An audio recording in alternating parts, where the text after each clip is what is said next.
नमस्कार, न्यूज़ 24 देख रहे हैं आप। मैं हूं आपके साथ डॉक्टर मीना शर्मा। राजस्थान से लेकर पूरे देश में इस वक्त एक ही चर्चा है कि आखिर आरएसएस प्रमुख मोहन भागवत ने क्यों अहंकार को दूर करने की नसीहत दी है। ये नसीहत किसके लिए है? पहले मोहन भागवत बोले, उसके बाद इंद्रेश कुमार ने भी उसी बात को दोहराया। आखिर क्या वजह है और ये संदेश किसको है? ये सवाल है जो राजनीतिक गलियारों में गूंज रहा है। इस सवाल का जवाब इस वक्त बीजेपी के पास कितना है और इस सवाल के मायने क्या हैं? क्या वाकई में जिसके लिए ये संदेश दिया गया है, वो इस संदेश को ले पाएंगे? क्या वाकई में अब वो अहंकार कम होगा? क्या वाकई में वो अहंकार है? सवाल ये भी है। सवाल ये है कि बीजेपी इस वक्त इस मुद्दे पर बात करने से बच रही है। बीजेपी ने आज भी अपने प्रवक्ता को नहीं भेजा है। कांग्रेस पार्टी के प्रवक्ता के साथ हमारे साथ वरिष्ठ मेहमानों का पैनल है, वरिष्ठ पत्रकारों का पैनल है, जिनसे हम शुरुआत करते हैं इस चर्चा की।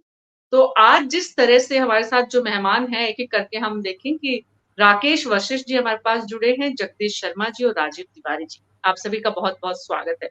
शुरुआत राकेश वशिष्ठ जी आज आपसे करते हैं। जी। संघ की पृष्ठभूमि से जुड़े हुए बहुत सारे लोगों के ज़हन में ये सवाल है कि बहुत लंबे समय से इस बात की चर्चा थी कि कुछ तनाव है। अगर तनाव है तो चुनाव के परिणाम के नतीजे और सरकार बनने के बाद ही नसीहत देने का क्या कोई वाकई में अर्थ रह जाता है? देखिए मीना जी, अब तक जो संघ और भाजपा के बीच जो संबंध चल रहे थे, उस संघ की स्थिति प्रमुख भूमिका में रहा करती थी। संघ हमेशा भाजपा के लिए रास्ता तैयार करता था। पहले संघ अपने कार्यकर्ताओं को भेजता था और उनके लिए राजनीतिक माहौल, राजनीतिक रास्ता, राजनीतिक जगह बनाने का काम किया करता था। और मुख्य रूप से आरएसएस के इस कार्य के कारण ही भाजपा को आगे बढ़ने का मौका मिलता था। 2014 में भाजपा के सभी संगठन, सॉरी, आरएसएस के सभी संगठन हमारे नरेंद्र मोदी को जिताने, भाजपा को जिताने के लिए पूरे जोर शोर से लगे और उसका परिणाम वो सामने लेकर के आए। यही स्थिति थोड़ी 2019 तक रही, लेकिन 2024 में स्थिति थोड़ी बदली और जिसके परिणाम हम आगे आगे अभी अब इस नतीजों में हम देख पा रहे हैं। इसमें जो मोहन भागवत का जो बयान है वो ज्यादा मायने रखता है। इंद्रेश कुमार जी का जो बयान आया है उसके बारे में तो आरएसएस का अभी करीब 1 घंटे पहले आ गया स्टेटमेंट कि वो उनका व्यक्तिगत है, हमारे संघ का कोई उससे लेन देना नहीं है और संघ उनके इस बयान से सहमत नहीं है। लेकिन आपस में कटुता तो हुई है और ये अभी से नहीं है।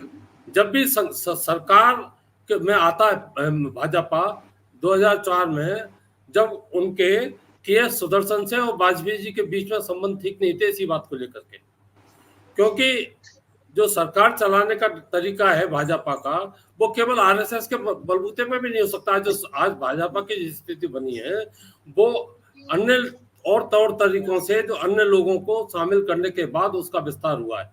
आरएसएस के भरोसे तो हो सकता था और समय लगता है इनको, 10-5 साल का होता होता नहीं होता, लेकिन लेकिन इनमें समन्वय का भी बड़ा जबरदस्त हुआ है। इसके बाद आपके मोहन भागवत जी आए 2009 में। 2009 में मोहन भागवत के आने के बाद इनके संबंधों में दोबारा सुधार हुआ और अच्छे संबंध दोबारा बने। अब स्थिति ये आई कि जो संघ चाहता था, ये पहली बार हुआ कि संघ पृष्ठभूमि में चला गया और भाजपा का नेतृत्व सामने आ गया। केवल नरेंद्र मोदी की बात होने लगी और संघ की बात होने लगी। नरेंद्र मोदी का आभा मंडल आरएसएस के सामने ज्यादा चमकने लगा और ये बात आरएसएस को चुभनी थी और लाजमी भी था, क्योंकि संघ के बिना भाजपा का कुछ भी नहीं है। इसी परिप्रेक्ष्य में एक जो दिक्कत आई अभी नड्डा का जो स्टेटमेंट आया, जिसमें राजीव तिवारी जी ने पहले जिक्र किया था कि उन्होंने कहा था कि अब हमारा बीजेपी का संगठनात्मक ढांचा इतना मजबूत है कि संघ की आवश्यकता नहीं है। लेकिन वो ज्यादा प्रचारित नहीं हुआ। इंडियन एक्सप्रेस में छपा था, इंडियन एक्सप्रेस अंग्रेजी गिने चुने लोगों ने इसको पढ़ा था, लेकिन उसकी कोई ज्यादा प्रतिक्रिया नहीं हो पाई।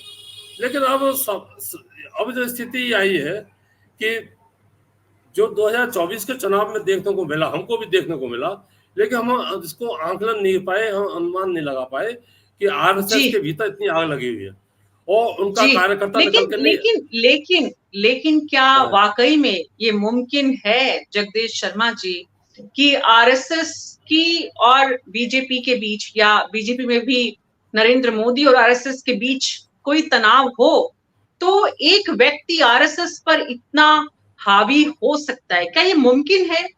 क्या आरएसएस का पूरे चुनाव के दौरान चुप रहना और चुनाव के बाद इस तरह का बयान देना सिर्फ एक स्थिति को, जिसको कहें डैमेज कंट्रोल वाली स्थिति की, ठीक है अब तो लगभग चीजें हमारे हाथ से निकल रही हैं तो हम एक संदेश दे दें, एक तस्वीर बता दें, या फिर तस्वीर एकदम अलग है कि संघ